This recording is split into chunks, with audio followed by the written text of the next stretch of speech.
heavy downpour blurred my vision, and I squinted to look ahead. In the darkness, Alina's eerie face emerged. Suddenly, she dragged a hammer step by step towards me. As she walked, she muttered, "My darling, come closer to me." I was frozen with fear, totally unable to move a muscle. I could barely manage a weak little sound and couldn't even let out a scream, grinding her teeth as she raised the hammer to strike. Ah! I woke up terrified. It turned out to be a nightmare, but the dream was so real, enough that it haunted me until now. Hi, I'm Dash, a professional photographer. Like and subscribe to Life Diary animated channel to listen to my story. I usually spent my time on the streets taking beautiful shots. That day, while engrossed in capturing street corners, a beautiful girl accidentally appeared in the frame of my camera. As if fate had orchestrated it, I fell for her at first sight. As I approached to introduce myself, a guy rushed in and hugged her. "Alina, have you been waiting long?" "I just got here. Look at you. You're all sweaty." Seeing the two of them being affectionate and leaving, I vaguely guessed that the guy was her boyfriend, but just because she was off the market didn't mean I would easily give up. Back home, I contacted my friend, a detective, Mark, and gave him the photo I took of Alina. Mark quickly gathered quite a bit of information about Alina. She lived alone and owned a high-end leather bag store. I began plotting to win over the girl. I frequently visited her shop, seeking her advice on various leather bags as an excuse to talk more with Alina. I also regularly gave her flowers and engineered chance encounters. We became increasingly close. Perhaps she had feelings for me, too. I find Alina quite unusual. What? Watching Alina the entire time, I clocked that she never hits the grocery store. But she's like a master chef at home, whipping up all sorts of meaty dishes, sometimes even a whole feast. And get this, one night, when Basil went to her place, he never came back out. Like 0 sightings after that. Maybe she orders takeout. And speaking of Basil, maybe he just ghosted after you left. Mark was still suspicious, but I quickly rushed to Alina's store. Basil was nowhere in sight, which could be my shot at getting her. I stepped in and she was there, crying her eyes out. I rushed over and gave her a friendly pat on the back.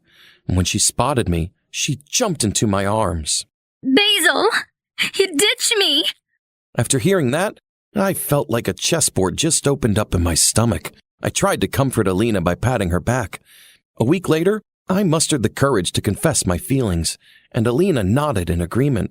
I was over the moon and immediately shared the news with Mark. That night, Alina invited me over for dinner at her place. She was in the kitchen cooking. I went to help in the kitchen, but I stopped, dead in my tracks, when I saw Alina rummaging through the fridge.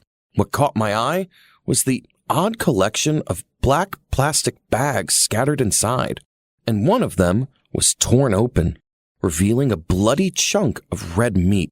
I quickly covered my mouth and turned away before Alina could notice. Throughout dinner, I struggled to focus, my mind bouncing between thoughts of that meat and what Mark said. Where on earth did those bags of meat come from? What is Alina hiding from me? Alina, what are those black bags in the fridge? And why is there human hair in the trash? Dash, what are you thinking? The fridge just has some pork my mom sent over a few days ago. As for the hair in the trash, it's mine.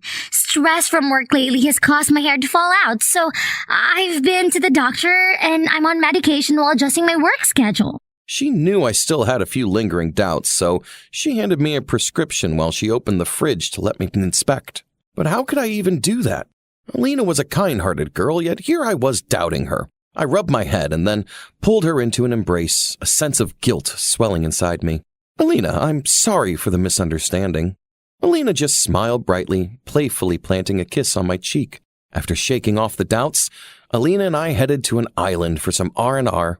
We went yachting together, tried our hand at paddleboarding, and indulged in some fresh seafood. And that night, we had an amazing night together.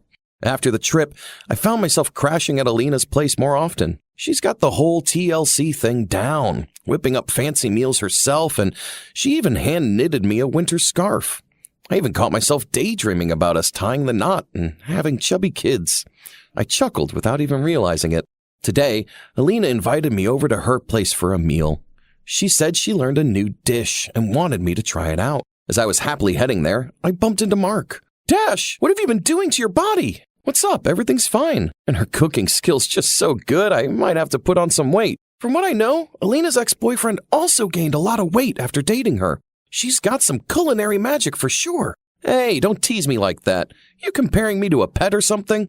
The two of us stopped arguing when Alina returned. She politely greeted Mark and invited him to join us for the meal. While we were eating, Mark suddenly experienced stomach pain and left. A little while later, Alina also got up. I wasn't bothered, too absorbed in the delicious spread. I devoured the food, losing track of time. As I patted my overfilled belly, I heard Alina scream. I quickly rushed toward the source of the sound. I found Alina sitting on the floor, her clothes disheveled. And Mark was there, standing and looking in my direction. Did this jerk take advantage of me being away to do something vile with Alina? I was furious, lost control, and charged at him, throwing punches. "Dash, it's not what you think! Shut up! Get the hell out of here! No pervert's a friend of mine!" Dash, stop, please! She collapsed into my arms, sobbing. I held Alina, comforting her. "Listen to me. Give me a chance to explain. Alina, she..." At that point, Alina's body suddenly trembled in my embrace. She pressed into me as if afraid of something. "You don't hear what I said, huh? Shut up and get the hell out of here. I don't want to see you anymore." Mark helplessly covered his face and left. It turned out he intentionally spoke ill of Alina in front of me to sow discord and then attempted to harass her. I was determined to make him pay a hefty price for that. So the next day, I hired some thugs to go all crazy, wrecking stuff and causing a ruckus at Mark's office. When he showed up, it was already a complete mess, and there was Mark, looking all dumbfounded as the empire he built got knocked down by me. That was the ending he totally deserved. I got back home when the sky was getting all dusky. Alina was rocking that white dress. She was looking all pure and angelic. Alina's got that soft smile on, gently caressing my face. Looks like we're out of meat at home. Tomorrow, I'm gonna fill up that fridge with some fresh meat bags. I raised an eyebrow in confusion, and Alina led me into the romantically set up dining room. "What's the occasion today?" Dash, today's harvest day. Huh? Oh, I got this big order, so I thought I'd throw a little party to share the joy with you. With the candlelight dancing around, we were sipping on some red wine and having a good time, but then, suddenly, everything in front of me started fading. Waking up, all tied up in this old, creepy warehouse, was a real trip. Hanging around were these stretched-out leather pieces, all worn and tattered. The sound of a knife being sharpened in the next room gave me the creeps even more. And then the room's door started creaking open, and Alina walked in, casually stroking my body and nodding like it was all normal. "Alina, what are you gonna do?" Dash, we ran out of meat. What do you mean? Do you love me? You said you'd sacrifice everything for me. While she was saying this, she was scratching at her clothes really hard. Her eyes were showing these intense red veins, and her pale face contrasted with that bright red lipstick. She was looking like a darn monster. "Alina, get a hold of yourself." I'm calm. If not, I will mess up this leather when I work on this. "What the heck?" You know, with this body, I can design a bunch of new leather bags. I'm in shock. My mind's blown. I turn my gaze to the leather piece next to me. Could that be Mark be Basil? And that leather? "Oh, you're insane! What have you done to Basil?" Alina looks at me with this twisted smile and then walks up to that leather piece, caressing it and pressing her face into it. Dash, don't you see? Basil, he's still here. He's right here in this room. I can feel his warmth. You. It won't take long. You and him will become a part of the collection in my shop. She just giggled and casually sat on my lap, her demonic little hands exploring my body like they had a mind of their own. I was thinking about Mark and how I misunderstood and brushed off all of his warnings. You know what? I purposely appeared in front of you, got you to take photos, and even dug into your habits and likes to make it easier to get close to you. And by chance, I overheard the conversation between you and Mark that day. I knew Mark was suspicious, so I planned to turn you two against each other. You're wicked. Well, blame your own gullibility. Until now, I know her true face. Turns out her target is guys, and she's been fattening them up like crazy. Once they get all plump, and their skin becomes the juiciest. And when the timing's right, she peels their skin off to make bags out of them. It was all coming back to me. So that meat I'd been eating all this time? Oh, what was it really? I never would have guessed that behind that angelic face was a cold-blooded demon. I've got to get out of here. I struggled to pull the rope against the chair's edge while trying to create friction to cut the rope. As I made it outside, I saw Alina wiping down a bunch of hammers of different sizes. Next to her was a container filled with heaps of bones, and the floor was smeared with yellowish liquid and scattered bits of meat, a foul stench hitting me hard. Alina bent down and pulled out a hammer from underneath. Ah! My darling, why don't you go out here instead of waiting for me inside? I pushed Alina down and rushed towards the exit door. Thought I was about to make it out. It turns out this is some desolate, completely unfamiliar place. I patted myself all over trying to find my phone, but it was nowhere to be found. Unexpectedly, I found the detective badge in my pocket that Mark had given me before. I hid behind an iron crate and tried to activate the badge to contact Mark. Mark, where are you? Help me! The badge flickered on and off. I tried restarting it multiple times and kept repeating my plea for help. My darling, don't hide anymore.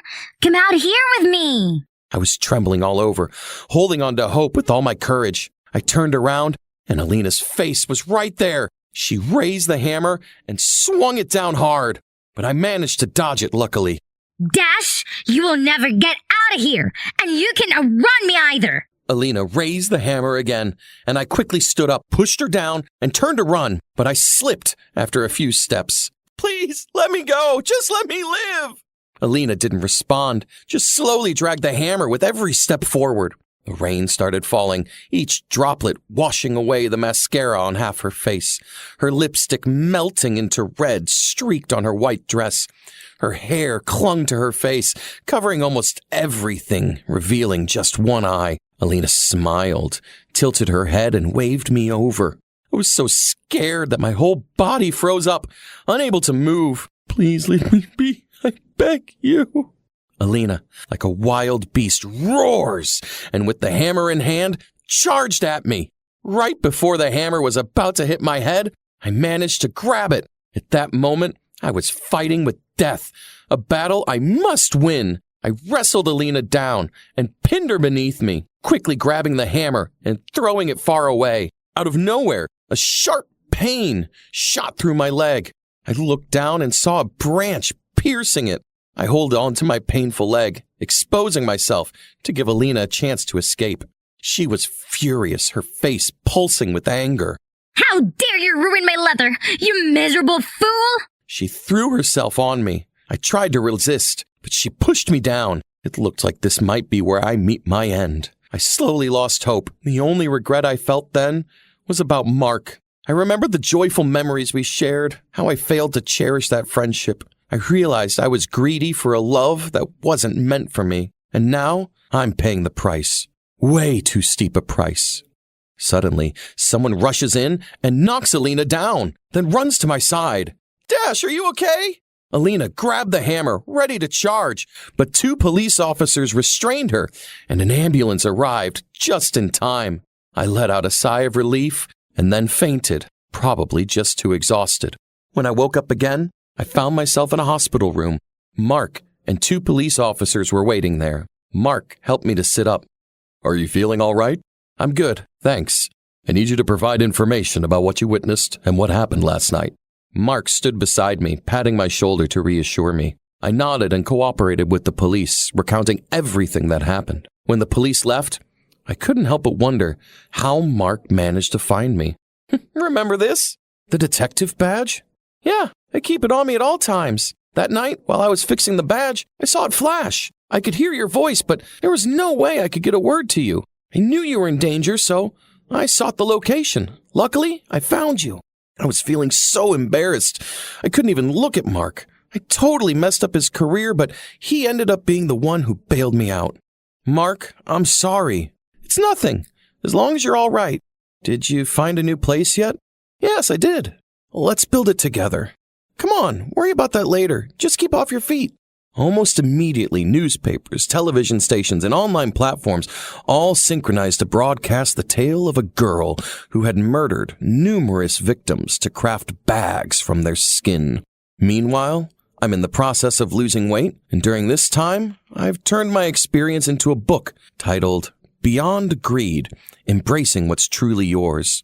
It's a reminder and a wake-up call. I leveraged the influence of the book and also released the detective badges that Mark designed onto the market. I know I can't undo the mistakes of the past, but at least now, I won't hurt my friend again, not even once.